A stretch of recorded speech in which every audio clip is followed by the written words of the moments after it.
So, coffee. Coffee's a thing. It's a thing that I wonder why I still drink. Because most of the time I don't like it. Because it's like sucky and not nice coffee.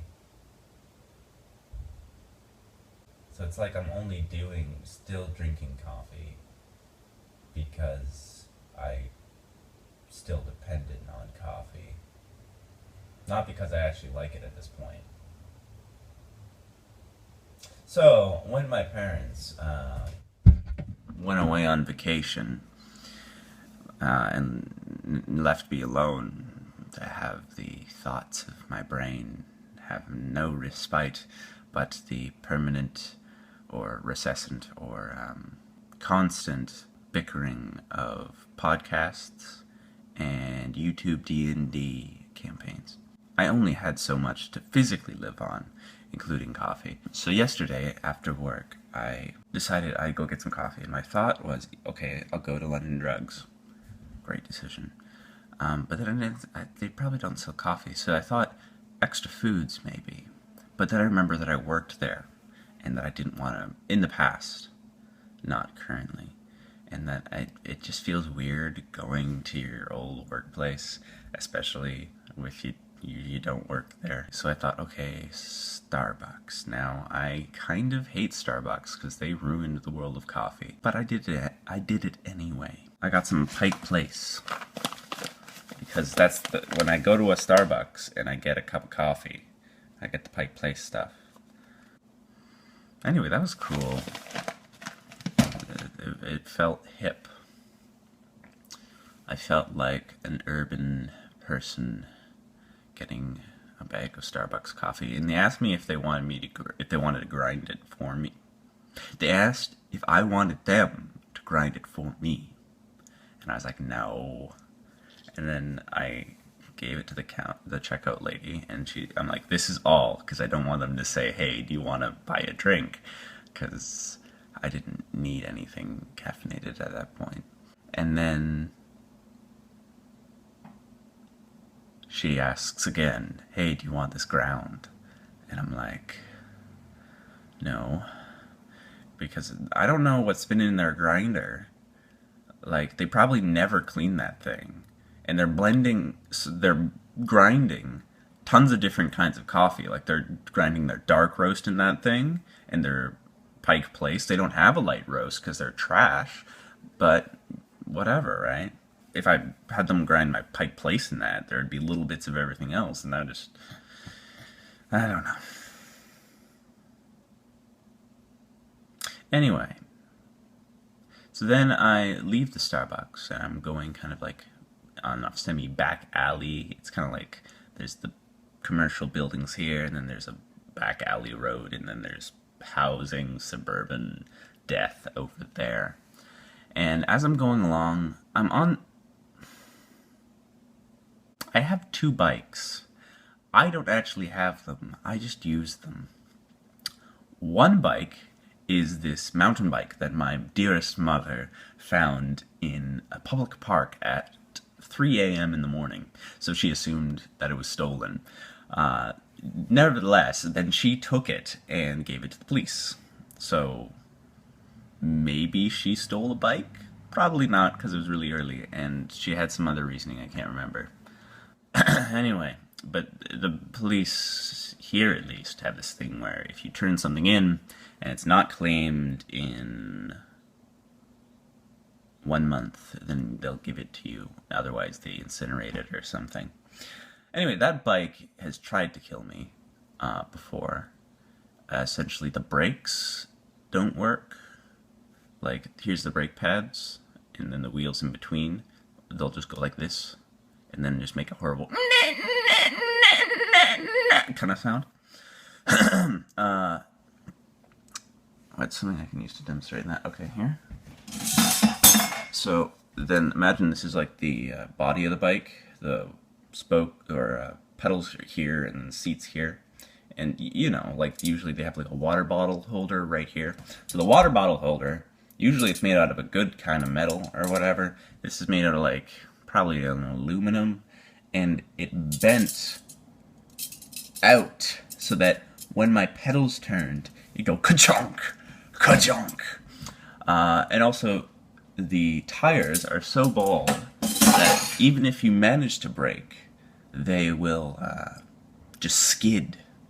So it's really kind of scary. And the gears are like horrible. Instead of like having a nice little click click, you have to turn the handle to switch gears. So slightly because of that weird mechanism, I have two secret gears on that bike. The highest and lowest gear I have to get to, I have to grab whatever handle I'm using to get to it, and then turn it past, like I'm revving my bicycle, and then I have to keep my hand in that awkward position.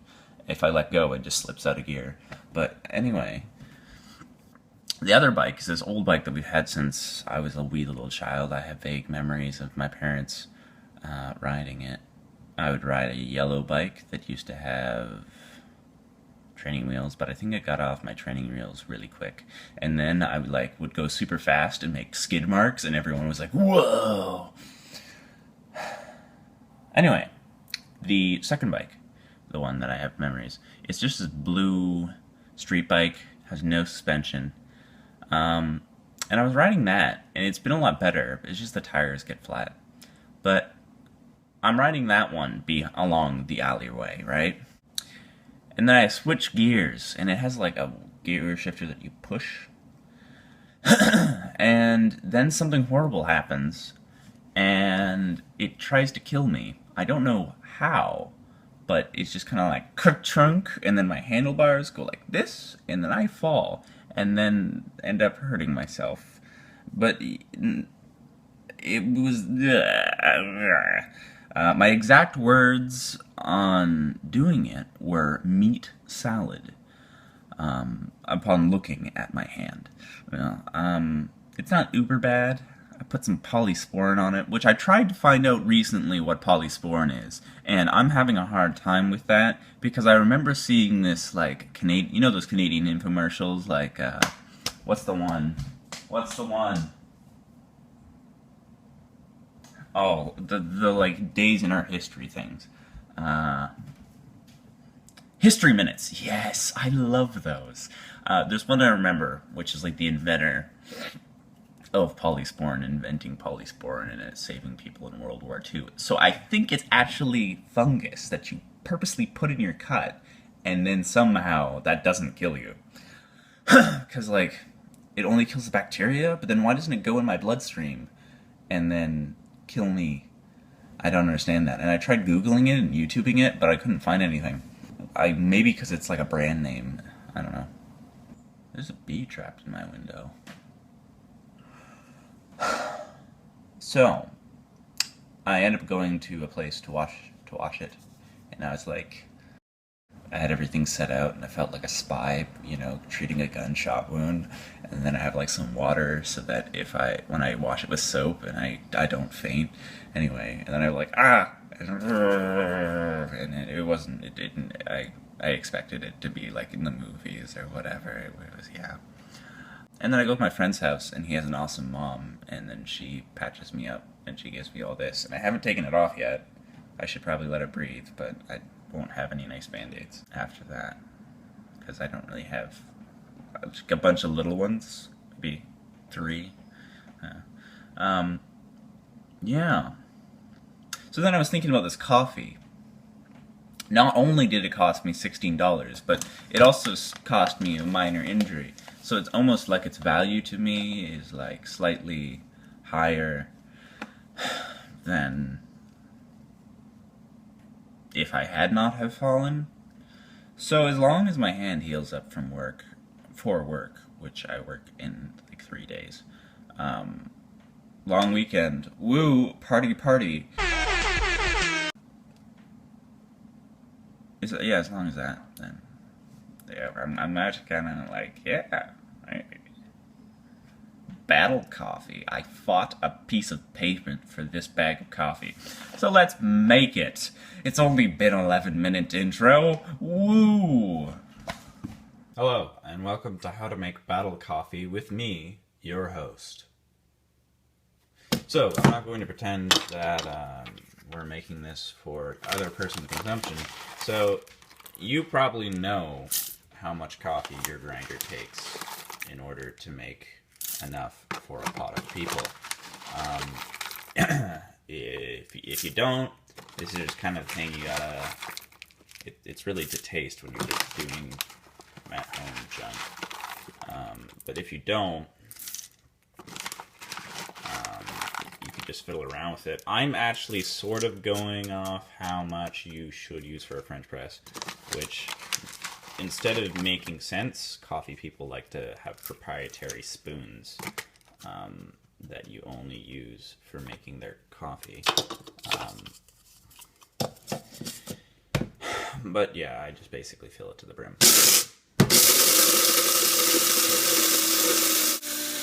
Okay, so we're going to be doing French press, just because that's easy. And, you know, I like the taste of those coffee oils.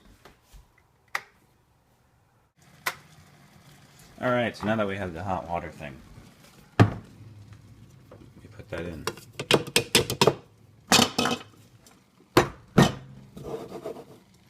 And then you want to just cover it, but not actually fill it with filter. Just get everything wet. This is called blooming. Essentially, there's carbon dioxide trapped, and you gotta let it free. See those bubbles? Aren't they pretty? If you have good coffee, it'll be the color of the rainbow. You don't believe me, but it's true.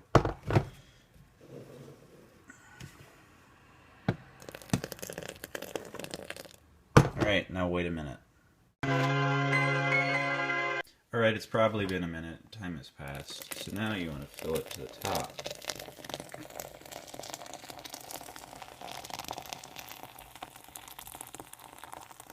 I consider the top where the black thing starts. And then you can put the lid on.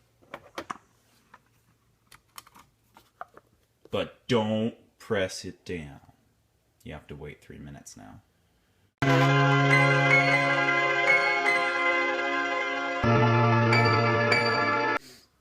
Alright, it's been like 3 minutes-ish, I guess. Anyway, so now you press this thing down, but don't press it down quickly, because then you'll cover yourself in the hot coffee. You press it down slowly.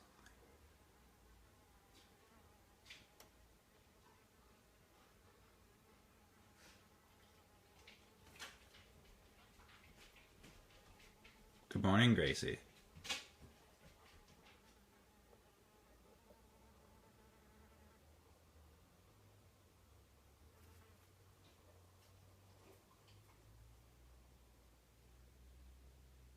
Alright. Now you let it sit for another minute, because the stuff's gotta settle.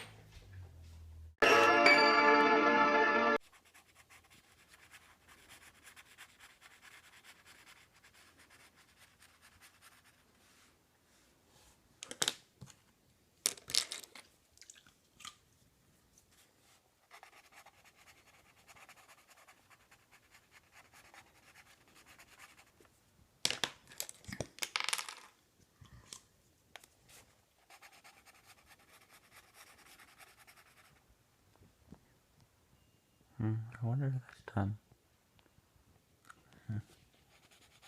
And now your battle coffee is ready.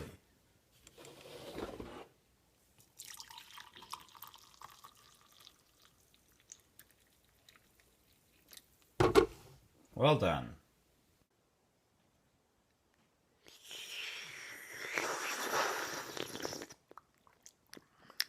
Tastes like pain.